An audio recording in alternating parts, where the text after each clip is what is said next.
മാധവ മലയാളത്തിലേക്ക് സ്വാഗതം. ഇന്നത്തെ വിഷയം എഴുത്തച്ഛനും മലയാള ഭാഷയും.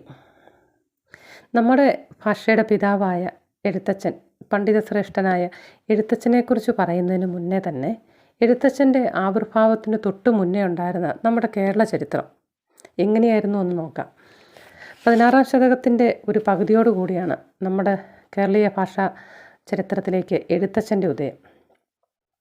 എഴുത്തച്ഛൻ്റെ ആവിർഭാവത്തിനു മുന്നേ ആ കാലഘട്ടത്തിൽ ഭാഷാപരവും സാമൂഹികവും സാംസ്കാരികവുമായ അന്തരീക്ഷം ഒട്ടും ശ്രേഷ്ഠമായിരുന്നില്ല.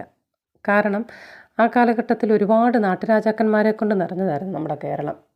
അവരെല്ലാം തന്നെ എപ്പോഴും യുദ്ധങ്ങളും സമരങ്ങളും നടന്നു വന്നു. അതുപോലെ തന്നെ വൈദേശിക ആഗമനം, ഇതുകൊണ്ടൊക്കെ കൂടി തന്നെ ആ കാലഘട്ടത്തിലെ ജനങ്ങളുടെ സാംസ്കാരികവും സാമൂഹികവും വിദ്യാഭ്യാസപരമായ നില എല്ലാ അർത്ഥത്തിലും അധപതനത്തിൻ്റെ വക്കിലായിരുന്നു. ഇതൊന്നും കൂടാതെ തന്നെ ആ കാലഘട്ടത്തിലെ മണിപ്രവാള സാഹിത്യം, നമ്പൂതിരി സാഹിത്യം എന്നറിയപ്പെടുന്ന മണിപ്രവാള സാഹിത്യം സംസ്കൃത ജടിലവും ശ്രേഷ്ഠവുമൊക്കെയായിരുന്നു. പക്ഷേ എങ്കിലും അതിലെ സാധാരണ ജനങ്ങളുടെ ജീവിതം അതിലൊട്ടും പരാമർശിച്ചിരുന്നില്ല. അതുപോലെ തന്നെ ഒരു ജീവിത ദർശനത്തിനോ അല്ലെങ്കിൽ ശ്രേഷ്ഠമായ ചിന്തകൾക്കോ ഒന്നും മണിപ്രവാള സാഹിത്യത്തിൽ ഒട്ടും പ്രാധാന്യം ഉണ്ടായിരുന്നില്ല. അതിൽ പ്രധാനമായിട്ടും ഉണ്ടായിരുന്നത് ശൃംഗാരരസത്തിനായിരുന്നു മണിപ്രവാള സാഹിത്യത്തിൽ പരമപ്രധാനം. അന്നത്തെ പണ്ഡിത ലോകം മണിപ്രവാള സാഹിത്യത്തിനായിരുന്നു പ്രാധാന്യം കൊടുത്തിരുന്നതും. തമിഴിൻ്റെ സ്വാധീന ശക്തിയുള്ള പാട്ടിനെ അവർ പാടെ അവഗണിക്കുകയും ചെയ്തു. പക്ഷേ എടുത്തു പറയേണ്ട മറ്റൊന്ന്, മണിപ്രവാളത്തിൻ്റെ ഈ സുവർണ കാലഘട്ടത്തും ഭാഷാംശത്തിന് പ്രാധാന്യം നൽകിക്കൊണ്ടുള്ള കൃതികൾ ഉദയം ചെയ്തു. അതിൽ പ്രധാനമായിരുന്നു ചെറുശ്ശേരിയുടെ കൃഷ്ണഗാഥ. വളരെ ശ്രേഷ്ഠമായ ഒരു രചനയായിരുന്നത്. ചെറുശ്ശേരി വ്യക്തിപ്രഭാവമുള്ള ഒരു കവിയായിരുന്നെങ്കിലും അദ്ദേഹത്തിൻ്റെ ഫലിതരസപ്രധാനമായ ആ എഴുത്തിൻ്റെ രീതി ഒരു ആചാര്യന് യോജിച്ചതല്ലായിരുന്നു. ആ ഒരു അവസരത്തിൽ ഒരു പ്രതിഭാശാലിയുടെ ആവശ്യകത മറ്റേതൊരു കാലത്തിനേക്കാൾ കൂടുതൽ അന്ന് ശക്തമായിരുന്നു. അങ്ങനെ നോക്കുമ്പോൾ എല്ലാം കൊണ്ടും ഒരൊഴിഞ്ഞ മാർഗം എഴുത്തച്ഛന് വേണ്ടി തുറന്നു കിടന്നു. അങ്ങനെ 16-ാം നൂറ്റാണ്ടിൻ്റെ പകുതിയോടുകൂടി നമ്മുടെ സാഹിത്യ നവസിൽ ഒരു നവോദയം ഉണ്ടായി. എഴുത്തച്ഛൻ്റെ ആവിർഭാവം സാഹിത്യത്തിൽ ഒരു നൂതന സന്ദേശവുമായിട്ടാണ് എഴുത്തച്ഛൻ നമ്മുടെ മലയാള ഭാഷയിലേക്ക് രംഗപ്രവേശം ചെയ്തത്.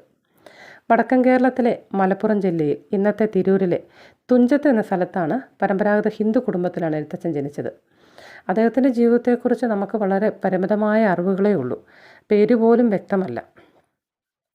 എഴുത്തച്ഛന് രാമൻ എന്നൊരു ഉണ്ടെന്ന് പറയപ്പെടുന്നു. അതുകൊണ്ട് രാമൻ്റെ അനുജൻ രാമാനുജൻ ആയതാവാം എന്നാണ് ചരിത്രകാരന്മാരുടെ അഭിപ്രായം.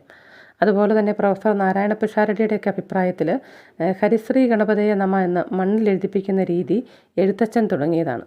അതുകൊണ്ട് തന്നെ മണ്ണിൽ എഴുതിപ്പിക്കുന്ന എഴുത്തച്ഛനായതാവാം എന്നാണ് അദ്ദേഹത്തിൻ്റെ അഭിപ്രായം. എന്തായാലും അഗാധമായ പാണ്ഡിത്യവും വേദ ഇതിഹാസത്തിലുള്ള അവഗാഹവും സർവോപരി ഒരു ആചാര്യനും ഗുരുവിനും ആവശ്യമുള്ള മാനസിക സിദ്ധികളും അദ്ദേഹത്തിലുണ്ടായിരുന്നു. അതിനു പുറമെ അത്രയും വ്യക്തിപ്രഭാവമുള്ള ഒരു കവി മലയാള സാഹിത്യത്തിൽ അതുവരെ ഉദയം ചെയ്തിട്ടില്ലായിരുന്നു. എഴുത്തച്ഛൻ്റെ കൃതികൾ കേരളീയ ജനതയെ മാനസികവും സാംസ്കാരികവുമായി ഉത്തേജിപ്പിക്കുകയും ഒന്നിപ്പിക്കുകയും ചെയ്തു. രാജാക്കന്മാരുടെ അതിർത്തികൾക്കപ്പുറത്തേക്ക് എഴുത്തച്ഛൻ കൃതികളും അദ്ദേഹത്തിൻ്റെ ഖ്യാതിയും വളർന്നു. എഴുത്തച്ഛൻ അദ്ദേഹം ജീവിച്ചിരുന്ന ഒരു സമൂഹത്തെ അപജയത്തിൽ നിന്ന് രക്ഷിക്കാനായി രാമായണം കിളിപ്പാട്ട് രചിച്ചു. സാമൂഹികമായും സാംസ്കാരികമായും അധപതിച്ച ഒരു സമൂഹത്തെ രക്ഷിക്കാൻ ഭക്തിയിലൂടെ മാത്രമേ സാധിക്കൂ എന്ന് എഴുത്തച്ഛന് തോന്നി. അതുകൊണ്ട് തന്നെ അദ്ദേഹം വാൽമീകി രാമായണമല്ല, രാമനെ ഈശ്വരനായി ചിത്രീകരിക്കുന്ന അധ്യാത്മരാമായണമാണ് അദ്ദേഹം സംസ്കൃതത്തിൽ നിന്ന് കിളിപ്പാട്ട് രൂപത്തിൽ വിവർത്തനം ചെയ്തത്.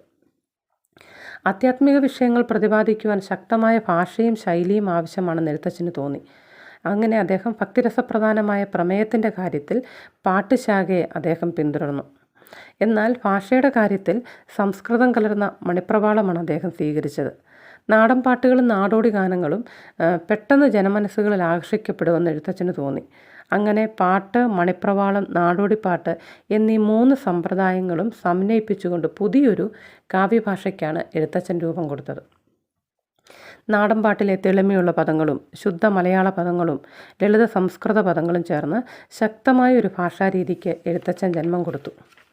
അതുപോലെ 30 അക്ഷരങ്ങളുള്ള വട്ടെഴുത്തിന് പകരം ഇന്ന് കാണുന്ന 51 അക്ഷരങ്ങളുള്ള മലയാളം ലിപി പ്രയോഗത്തിൽ വരുത്തിയത് എഴുത്തച്ഛനാണെന്നാണ് വിശ്വസിക്കുന്നത്. സാഹിത്യത്തിൽ ശൃംഗാരവും രസികതയും മുന്നിട്ട് നിന്നിരുന്ന ആ കാലത്ത് ദൃശ്യമായുള്ളൊരു രാജ്യദേഹാദിയും വിശ്വവും നിശേഷ ധാന്യധനാദിയും സത്യമെന്നാകിലെ തൽപ്രയാസം തവ യുക്തമല്ലായികയിലെന്തതിനാൽ ഫലം എന്നിങ്ങനെ പ്രപഞ്ചഗതിയെയും ജീവിത രഹസ്യങ്ങളെയും കുറിച്ച് അദ്ദേഹം എഴുതി. ഏത് രസത്തെയും ഭാവത്തെയും ആവിഷ്കരിക്കാൻ പര്യാപ്തമായ ഒരു കാവ്യഭാഷ എഴുത്തച്ഛൻ അവതരിപ്പിച്ചു. എഴുത്തച്ഛൻ ഭാഷയുടെ പിതാവല്ല യഥാർത്ഥത്തിൽ. പകരം ഇന്ന് കാണുന്ന രീതിയിൽ നമ്മുടെ മലയാള ഭാഷയെ പരിവർത്തനം ചെയ്ത ആളാണ് എഴുത്തച്ഛൻ. അതുപോലെ 16-ാം ശതകം ദക്ഷിണേന്ത്യ മുഴുവനും ഒരു ഭക്തി സാഹിത്യത്തിൻ്റെ ഒരു വേലിയേറ്റമുണ്ടായിരുന്നു. ദക്ഷിണേന്ത്യയിലെ കബീർദാസ്, തുളസിദാസ് ഇവരുടെയൊക്കെ ഉദയം ആ കാലഘട്ടത്തിലായിരുന്നു. മലയാളത്തിലെ രാമചരിതത്തിൻ്റെ കാലം മുതൽക്കേ ഭക്തി സാഹിത്യത്തിൻ്റെ ആവിർഭാവം നമുക്ക് കാണാൻ കഴിയും. എന്നാലും എഴുത്തച്ഛൻ്റെ കാലത്തോടു കൂടി അത് ഉന്നത ശ്രേണിയിലെത്തി, ഉന്നത കോടിയിലെത്തി. അതുകൊണ്ട് തന്നെ നമുക്ക് പറയാം ഭക്തിപ്രസ്ഥാനത്തിൻ്റെ കേരളത്തിലെ പ്രചാരകൻ എഴുത്തച്ഛനാണെന്ന്. എഴുത്തച്ഛൻ്റെ ഒരു പ്രത്യേകത എന്ന് പറയുന്നത് അദ്ദേഹം അബ്രാഹ്മണ സമൂഹത്തിലേക്ക്, സാമാന്യ ജനതയിലേക്ക് സാഹിത്യം പ്രചരിപ്പിച്ചു. അതോടുകൂടി അവരിൽ നിന്ന് സാംസ്കാരികമായ പല സംഭാവനകളും ആ കാലഘട്ടത്തുണ്ടായി. ഭക്തിയായിരുന്നു എഴുത്തച്ഛൻ്റെ ഹൃദയത്തിലുടനീളം. അതിനനുയോജ്യമായ ഇതിവൃത്തങ്ങൾ അദ്ദേഹം അധ്യാത്മരാമായണത്തിലും മഹാഭാരതത്തിലും കണ്ടെത്തി. മൂലഗ്രന്ഥങ്ങളെ ആസ്പദമാക്കി അദ്ദേഹം സ്വതന്ത്രമായ രീതിയിലാണ് എഴുതിയിരുന്നത്. കിളിയെക്കൊണ്ട് കഥ പറയിക്കുന്നതിലൂടെ അദ്ദേഹം കിളിപ്പാട്ട് പ്രസ്ഥാനത്തിന് രൂപം കൊടുത്തു. ശ്രീരാമനാമം പാടിവന്ന പൈങ്കിളിപ്പെണ്ണെ ശ്രീരാമചരിതം നീ ചൊല്ലിയിടും അടിയാതെ എന്നിങ്ങനെ കിളിയെക്കൊണ്ട് കഥ പറയിപ്പിക്കുന്നതാണ് കിളിപ്പാട്ട് രീതി. കിളിപ്പാട്ട് പ്രസ്ഥാനത്തിൻ്റെ ഉപജ്ഞാതാവ് എഴുത്തച്ഛനാണെന്നാണ് അന്നത്തെ ചരിത്രകാരന്മാരുടെ അഭിപ്രായം. കിളിയെക്കൊണ്ട് കഥ പറയിപ്പിക്കുന്നതിന് പല കാരണങ്ങളും ചൂണ്ടിക്കാണിക്കുന്നുണ്ട്. ഒന്ന്, വാഗ്ദേവിയുടെ പ്രസാദത്തിന്, സരസ്വതി പ്രസാദത്തിന് വേണ്ടിയിട്ടാണെന്നൊന്ന്. 2, ശിവപ്രസാദത്തിനാണെന്നും. കൂടാതെ പൈങ്കിളിക്കണ്ണി, പരാപരക്കണ്ണി എന്നീ വൃത്തം സ്വീകരിച്ചത് കൊണ്ടാവാമെന്നും. ഇതൊന്നും കൂടാതെ എഴുത്തച്ഛൻ ശൂദ്രജാതിയിൽപ്പെട്ട ആളായതുകൊണ്ടാവാം അങ്ങനെ ചെയ്തതും. അങ്ങനെ പല പല അഭിപ്രായങ്ങളുണ്ട്. അതുപോലെ എഴുത്തച്ഛൻ്റെ ശൈലിയുടെ ഒരു പ്രത്യേകത എന്ന് പറയുന്നത് അദ്ദേഹം പറയുന്ന ആശയം മറ്റാര് പറഞ്ഞാലും എഴുത്തച്ഛൻ പറയുന്നത് പോലെയുള്ള ഒരു ഓജസ്സും മാധുര്യവും അതിന് കിട്ടാൻ വളരെ പ്രയാസമാണ്. ഭക്തകവി ആയിരുന്നെങ്കിലും ശൃംഗാരാദി രസങ്ങളുടെ വർണ്ണനയിലുള്ള എഴുത്തച്ഛൻ്റെ പാഠവും ചിത്രീകരണ പാഠവും അതുല്യമായിരുന്നത് നമുക്ക് മഹാഭാരതത്തിൽ നോക്കിയാൽ കാണാം. പാണ്ഡു തൻ്റെ യൗവനകാലത്ത് കുന്തിയോടും മാധുരിയോടും കൂടി കാനനങ്ങളിൽ അലഞ്ഞിരിഞ്ഞ് കൊണ്ടാടിയ മാദകമായ ആ വിഹാരം എഴുത്തച്ഛൻ വർണ്ണിച്ചിരിക്കുന്ന വായിച്ചാൽ അതൊരു ആധ്യാത്മിക ചിന്തകൻ്റെ തൂലികയിൽ നിന്ന് വന്നതാണെന്ന് വിശ്വസിക്കാൻ പ്രയാസമായ രീതിയിലാണ് അദ്ദേഹം അത്ര മനോഹരമായി, അത്ര ശൃംഗാരരസപ്രധാനമായ രീതിയിലാണ് അദ്ദേഹം അത് വർണ്ണിച്ചിരിക്കുന്നത്. അതുപോലെ തന്നെ യുദ്ധവർണ്ണന, കേരളീയരുടെ ആയോധന സമ്പ്രദായത്തിൻ്റെ ഒരു പ്രതിഫലനം യുദ്ധവർണ്ണനയിൽ നമുക്ക് കാണാൻ കഴിയും. ബാലി സുഗ്രീവ യുദ്ധം, അതുപോലെ ഭീമനും ദുര്യോധനനും അർജുനനും കർണനും തമ്മിലുള്ളത്, അങ്ങനെ യുദ്ധത്തിൻ്റെ ചിത്രീകരണവും വളരെ മനോഹരമായി തന്നെ വിസ്തരിച്ച് വർണ്ണിച്ചിരിക്കുന്നത് കാണാം. ഏറ്റവും ശ്രദ്ധേയമായ ഒന്ന് ഗാന്ധാരി വിലാപം. കുരുക്ഷേത്ര യുദ്ധം കഴിഞ്ഞതിന് ശേഷം പടക്കളം ദർശിച്ച ഗാന്ധാരി കൃഷ്ണനെ അഭിസംബോധന ചെയ്തുകൊണ്ട് ഗാന്ധാരി ഇങ്ങനെ വിലപിക്കുന്നു: വീണിതല്ലോ കിടക്കുന്ന ധരണിയിൽ ശോണിതവും അണിഞ്ഞയ്യോ ശിവശിവ, നല്ല മരതകക്കല്ലിനോടൊത്തൊരു കല്യാണരൂപൻ കുമാരൻ മനോഹരൻ എന്നിങ്ങനെയാണ് ഗാന്ധാരി വിലാപം തുടങ്ങുന്നത്. അതുപോലെ അത് ദുര്യോധൻ്റെ അടുത്തെത്തുമ്പോൾ ഗാന്ധാരിയുടെ മാതൃഹൃദയത്തിൻ്റെ മൃദുല വികാരങ്ങൾ നമുക്ക് കരകവിയുന്നത് കാണാം. ഉണ്ണി മകനെ ദുര്യോധന, തവ പൊന്നിൻ കിരീടവും ഭൂഷണജാലവും ഉംബർകോനൊത്തൊരു വൻപും പ്രതാപവും ഗംഭീരമായൊരു ഭാവവും ഭംഗിയും. അങ്ങനെ മനോഹരം. ഗാന്ധാരി വിലാപം വളരെ തീവ്രമായി, ഒരു മാതൃഹൃദയത്തിൻ്റെ വേദനയായിട്ട് തീവ്രമായി തന്നെ എഴുത്തച്ഛൻ വർണ്ണിച്ചിട്ടുണ്ട്. അതുപോലെ ഇതിലെല്ലാം തന്നെ ശ്രേഷ്ഠമായ ജീവിത ദർശനങ്ങൾ നമുക്ക് കാണാൻ കഴിയും. അതുപോലെ ശകുന്തളയുടെ കണ്വാശ്രമത്തിൽ നിന്നുള്ള വേർപാട്, പിന്നെ സീതയുടെ വിവാഹ മണ്ഡപത്തിലേക്കുള്ള പ്രവേശം, സുഭദ്ര അർജുനനുമായിട്ടുള്ള സല്ലാപം, അങ്ങനെ ശ്രേഷ്ഠമായ വർണ്ണനകൾ എഴുത്തച്ഛൻ്റെ കൃതിയിൽ കാണാൻ കഴിയും.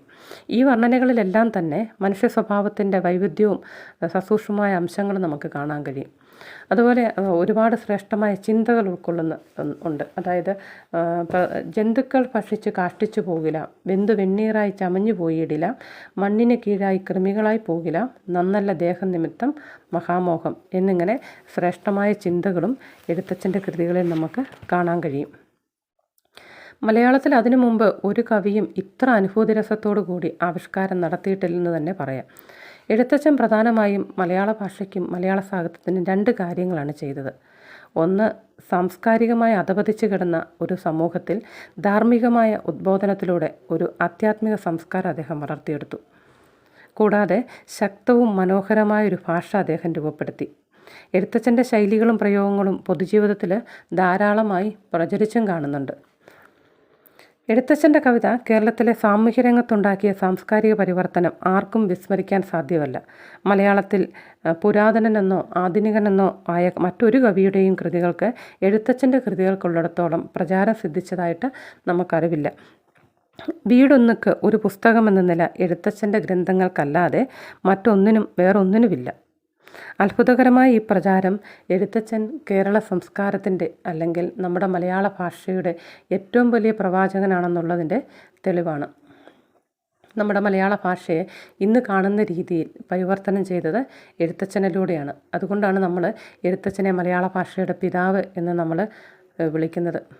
പണ്ഡിത ശ്രേഷ്ഠനായ എഴുത്തച്ഛനെക്കുറിച്ചുള്ള ഈ വിവരണവും മലയാള ഭാഷയെക്കുറിച്ചുള്ള വിവരണവും ഇഷ്ടമായെങ്കിൽ ലൈക്ക് ചെയ്യുക, ചാനൽ സബ്സ്ക്രൈബ് ചെയ്യുക. മറ്റൊരു വിഷയവുമായി മാധവ മലയാളത്തിലൂടെ വീണ്ടും കാണാം.